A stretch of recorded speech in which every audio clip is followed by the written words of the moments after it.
Bismillahirrahmanirrahim. Assalamualaikum warahmatullahi wabarakatuh. Inna hamdan lillah nahmaduhu wa nasta'inuhu wa nastaghfiruh wa na'udzu billahi min syururi anfusina wa min sayyiati a'malina may yahdihillahu fala mudhillalah wa may yudhlilhu fala hadiyalah. Asyhadu an la ilaha illallah wahdahu la syarikalah wa asyhadu anna Muhammadan abduhu wa rasuluhu alladzi la nabiyya ba'dah. Allahumma sholli wa sallim wa barik ala Muhammadin wa ala alihi wa sahbihi ajmain. Amma ba'du. Hadirin sidang sholat tarawih yang Allah muliakan, jamaah Masjid At-Taqwa Pakusarakan yang Allah muliakan. Terlebih dahulu saya meminta maaf bahwa jadwal saya pada tanggal 8 yang lalu tidak sempat saya hadiri di sini karena salah membaca jadwal. Semulanya tanggal 7 sepakat dengan DKM digeser ke tanggal 8. Kemudian saya membaca brosur di situ, ada di kolom tanggal 9. Di situ tercantum nama saya, tetapi tanggalnya tidak sempat saya baca karena kecil. Maklum saya sudah aki-aki gitu ya.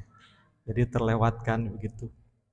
Tapi alhamdulillah tadi siang saya dihubungi lagi oleh DKM. Malam ini diberi kesempatan untuk silaturahmi dengan jamaah di Masjid At-Taqwa ini. Mudah-mudahan silaturahmi kita menjadi wasilah bagi turunnya kecintaan Allah kepada kita semuanya. Di dalam hadis qudsi Allah berfirman, haqqat mahabbati lilladzina yatarohamuna min ajli.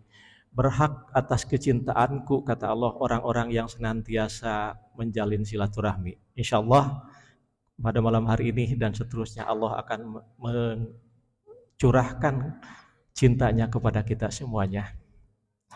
Hadirin yang Allah muliakan, pada hari ini kita sudah menyelesaikan hari ke-20 ibadah saum kita. Kita berdoa mudah-mudahan ibadah saum kita yang 20 hari ke belakang serta yang 10 hari ke depan senantiasa diterima oleh Allah Subhanahu wa taala sehingga melahirkan pribadi kita sebagai hamba Allah yang bertakwa. Allah berjanji barang siapa yang bertakwa akan Allah ampuni dosanya yang telah lalu.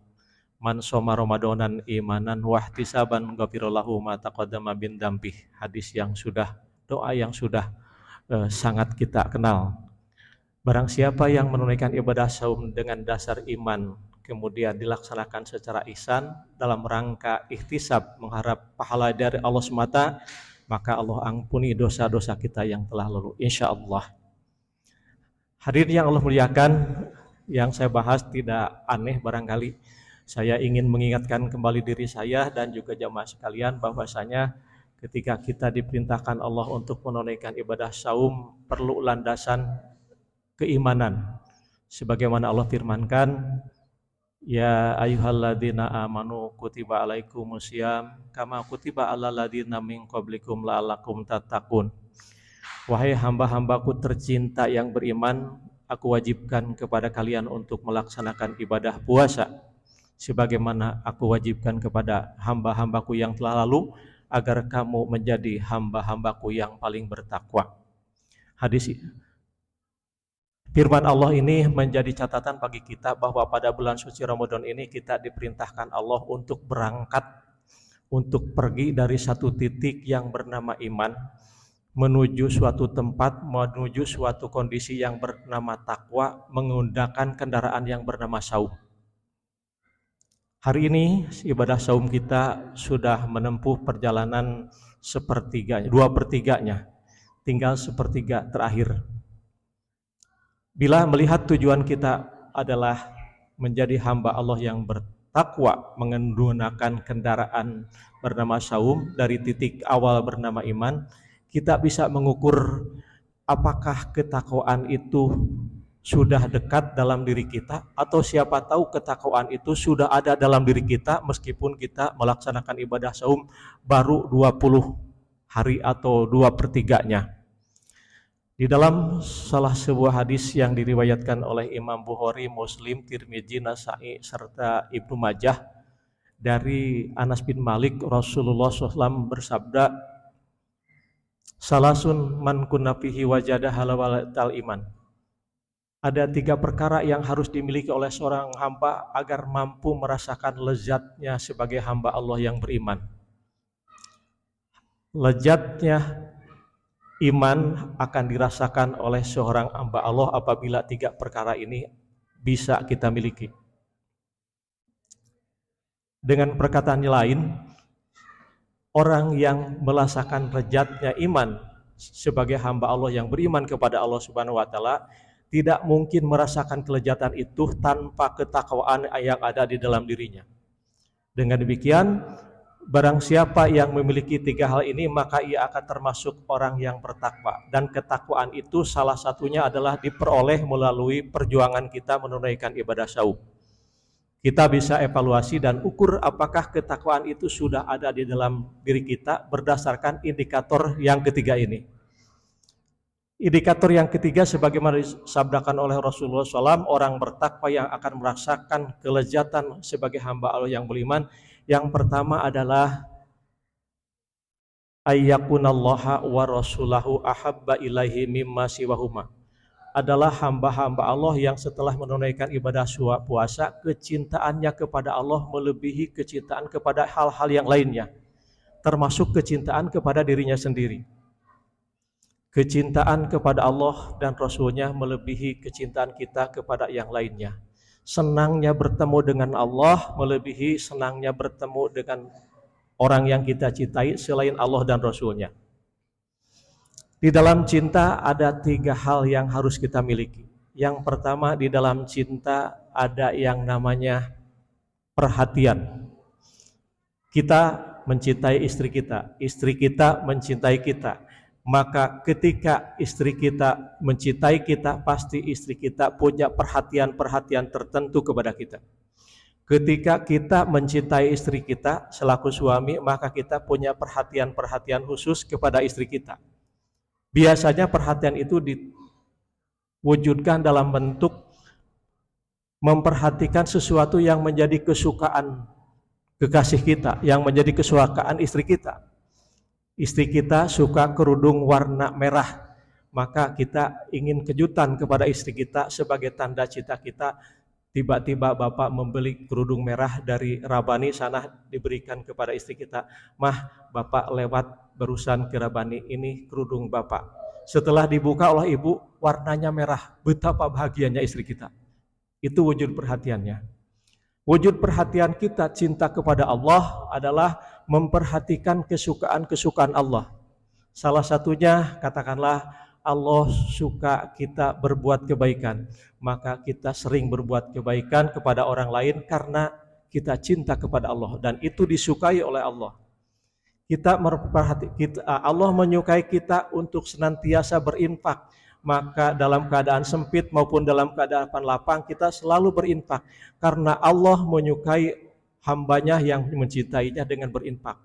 Dengan demikian perhatian kita dicurahkan kepada Allah dengan melaksanakan hal-hal yang memang disukai oleh Allah Subhanahu wa taala. Itu wujud cinta dalam bentuk perhatian. Yang kedua, wujud cinta kita adalah diwujudkan dalam bentuk pengorbanan.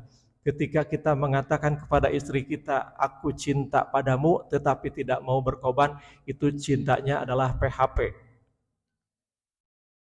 Pemberi harapan palsu, berbicara cinta tetapi ketika diminta berkorban tidak mau.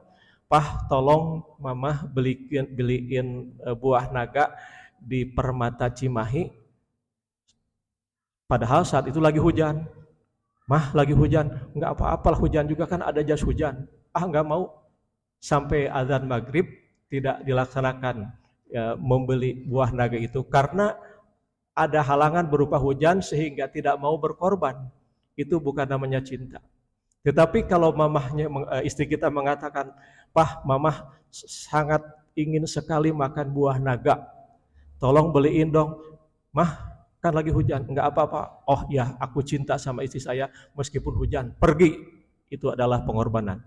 Demikian pula pengorbanan kita sebagai wujud cinta kepada Allah Subhanahu wa taala. Sesusah apapun ibadah saum yang kita laksanakan, sehoream apapun kita menunaikan ibadah sholat, kita pergi meskipun harus berhujan-hujanan berangkat ke masjid. Itu adalah wujud pengorbanan kita cinta kepada Allah Subhanahu wa taala. Hadirin yang Allah muliakan, indikator cinta yang berikutnya adalah satu perhatian, dua pengorbanan, yang ketiga adalah prioritas. Ketika kita menyatakan diri cinta kepada istri kita, cinta kepada anak kita, maka apapun yang diinginkan oleh anak kita akan diberikan meskipun pada saat itu kita punya alternatif lain. Ketika istri kita meminta sesuatu kepada kita, pada saat yang lain kita juga ada kepentingan yang lain, maka karena kita cinta kepada istri kita, maka kepentingan yang lain dikebelakangkan. Kita menunaikan keinginan istri kita karena kita cinta kepada istri kita. Demikian pula ketika Allah memerintahkan sesuatu, pada saat yang bersamaan kita juga punya keperluan, maka perintah Allah lebih didahulukan. Ketika Persib dan Persija main setengah 7, lagi rame-ramenya, pada saat yang bersamaan adzan Isya berkumandang, mau melanjutkan nonton Persib atau menunaikan sholat Isya terlebih dahulu. Itu menjadi pilihan bagi kita sejauh mana kita cinta kepada Allah atau cinta kepada Persib. Kalau kita cinta kepada Persib, nonton Persib dulu, sholat Isya belakangan. Tapi kalau kita cinta kepada Allah, sholat dulu, ke masjid dulu, sholat Isya, nanti lanjutkan nonton Persib. Toh pertandingan Persib habisnya nanti jam 9. Itu prioritas seperti itu menunjukkan bahwa kita mencintai yang memerintahkan kepada kita. Kalau yang memerintahkan, yang meminta adalah istri kita, maka prioritaskan istri kita, prioritaskan keluarga kita karena kita cinta keluarga. Kalau ternyata kita cinta kepada Allah, maka prioritaskanlah perintah Allah didahulukan dan membelakangkan kepentingan-kepentingan yang lain. Itu adalah wujud cinta kepada Allah. Orang bertakwa sebagai produk berhasilnya ibadah saum akan lebih cinta kepada Allah dan Rasulnya melebihi kecintaan kepada yang lainnya. Yang kedua, hadirin yang Allah muliakan, sebagai orang bertakwa dan menjadi ukuran bagi kita berhasilnya ibadah saum adalah ayyuhibbal mar'a la yuhibbuhu illa lillahi ta'ala. Kita mencintai sesama kita hanya karena dasar lillahi ta'ala. Kita mencintai istri kita karena Allah Subhanahu wa taala. Kita mencintai tetangga kita karena Allah Subhanahu wa taala. Kita berhubungan dengan relasi-relasi kita karena Allah Subhanahu wa taala, bukan karena kepentingan semata. Ada orang yang mau berhubungan dengan orang lain karena ada kepentingan. Kalau kita berhubungan dengan orang lain, menyayangi orang lain karena ada kepentingan, ketika kepentingan itu hilang, maka kasih sayang hilang. Tetapi apabila kita di samping kepentingan itu yang terutama adalah hubungan itu terjalin karena Allah Subhanahu wa taala, maka meskipun kepentingannya sudah hilang, tetapi hubungan tetap terjalin karena kita menjalin hubungan itu karena Allah Subhanahu wa taala. Kita bisa bayangkan, apabila kita mencintai istri kita karena kecantikannya, apabila istri kita mencintai kita karena kegantengan kita semata, maka ketika istri kita memudar kecantikannya, maka hilang pula kecintaan kita. Karena tidak didasari dengan cinta kepada Allah, cinta karena kecantikan belaka. Demikian pula istri kita, mencintai kegantengan kita semata, ketika usia berlanjut, kegantengan kita memudar, makin hari makin peot dan tidak produktif, maka kecintaan sang istri akan hilang pula. Lain halnya apabila kita mencintai istri kita, mencintai suami kita selaku suami mencintai istri kita, istri mencintai suaminya karena Allah, maka meskipun kegantengannya sudah hilang, produktivitasnya sudah tidak ada, istri sudah memudar kecantikannya, sudah peot, sudah hese ningali, nah tetap kecintaan itu ada karena yang menjadi dasar kecintaan kita adalah lillahi ta'ala, kepada Allah Subhanahu wa taala. Orang yang bertakwa yang mencintai sesamanya, keluarga, tetangga dan lain sebagainya karena Allah, itu adalah orang yang bertakwa yang berhasil sebagai produk ibadah saum yang kita laksanakan. Yang ketiga, hadirin yang muliakan, ciri orang bertakwa yang berhasil ibadah saumnya meskipun baru 20 hari adalah ayyakrahul kufri kama yakrahu ayyukdafa finnar. Adalah hamba-hamba Allah yang membenci kekufuran sebagaimana membenci dirinya dimasukkan ke dalam api neraka. Bapak-bapak dan ibu sekalian, hari ini dengan teknologi yang kita miliki, dengan sentuhan-sentuhan tangan saja kita sudah bisa mengakses berbagai pidosaeun, berbagai kemaksiatan, berbagai kekufuran hanya dengan sekali sentuh. Mau postingan yang porno, mau postingan yang caci maki, mau yang berbagai macam yang bisa mengganggu perasaan kita, menimbulkan kemarahan, kemudian hawa nafsu kita meledak menjadi sebuah kekufuran, lalu di lain waktu kita menyentuh-menyentuh, muncullah hal-hal yang menimbulkan kemaksiatan. Itu adalah tantangan bagi kita pada zaman ini. Tetapi hamba Allah yang bertakwa, anfusakum wa ahlikum naro. Jagalah dirimu dan keluargamu dari siksa api neraka. Bencilah kemaksiatan-kemaksiatan itu sebagai hasil dari ibadah puasa, sebagai latihan ibadah puasa, sehingga meskipun demikian mudahnya kita mengakses kekufuran-kekufuran, kemaksiatan-kemaksiatan, pedosaan-pedosaan itu, kita bisa menjaga diri kita untuk tidak melakukan hal itu. Orang yang bertakwa sanggup menjaga dirinya untuk tidak terjerumus ke dalam dosa karena ia membenci dirinya dimasukkan ke dalam diri neraka itu, dan tidak ada seorang pun yang mampu menahan pedihnya siksa api neraka sekecil apapun. Orang yang bertakwa sebagai produk ibadah puasa akan mampu menghindarkan itu. Dari situ hadirin yang Allah muliakan, kita bisa mengukur dari yang ketiga ini mana atau berapa persen yang sudah kita mampu laksanakan dalam diri kita sebagai wujud keberhasilan ibadah saum kita selama 20 hari ini.